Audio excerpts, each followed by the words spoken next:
And good morning. Welcome to another edition of the Real Estate Radio Hour, brought to you by Chris Rooney with the Realty House and Andy Prasky with RE/MAX Real Estate Properties. And they're both in studio, and we're glad. Morning, guys. Hi, guys. Good to see you again. You too. What are we going to be? We're talking real estate, of course. And again, before I even throw it back to you, let's let our listeners know that if you do have a real estate-related question, you can do it either by phone or by text, 651-989-9226. Or send a text to the guys at 81807. Had a really interesting thing happen this week, Denny, in regards to, it was one of the agents that works for us, had a deal with someone who had that home buyer tax credit. You know, that was given out, and there were certain lengths and some depending on how much money you got. But what was interesting is that they had to deal with, you know, if you sell and you make money, you've got to pay that back. You know, and I don't think a lot of people know that. So what we did, as always, go to our tax questions. We got Chris Mahowald with MFK Associates on, and we just kind of wanted him to maybe explain a little about, you know, what is happening with that tax credit. Tell us, Chris. Hi. Good morning. How are you guys today? Good. Good.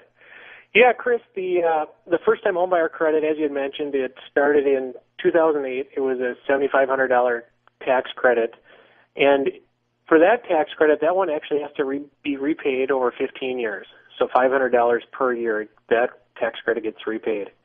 In 2009 and 2010, the IRS passed another bill where there's a $6,500 credit and an $8,000 credit.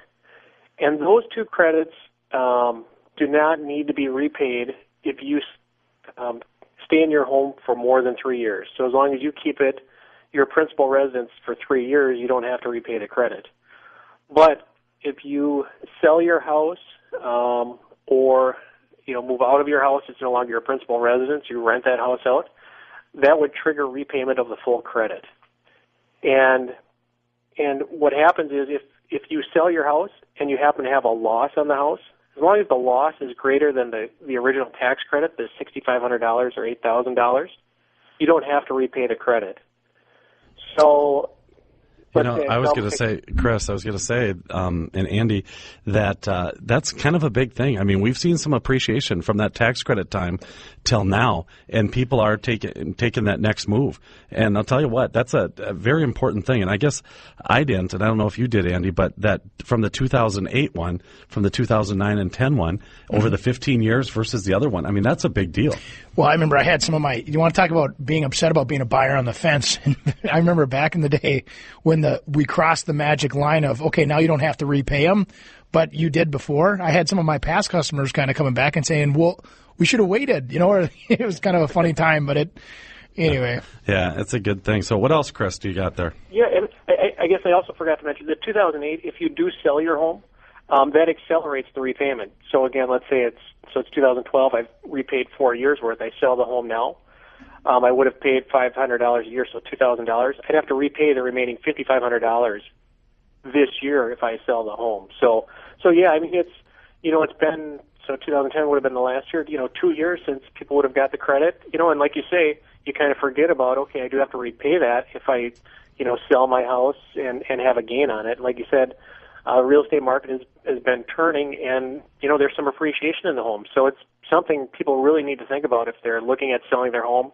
They did get the credit the last couple of years because, you don't want to have that surprise come April 15th where all of a sudden, hey, I have to repay another $8,000. Right. Well, and the other thing, too, is that a lot of those people, Chris, and Andy knows, I mean, in a transaction that you're going to try to buy that next place, and maybe you don't have a ton of equity, but you were counting on that $4,000 or $5,000 that now is going back to the government to be able to buy your next house. I mean, that could ruin some deals. Oh, absolutely. Or at least it covers your selling expenses in some cases, Right, exactly. So hooking up with knowledgeable people is a good thing. It is. Yeah. So, Chris, we appreciate you calling in.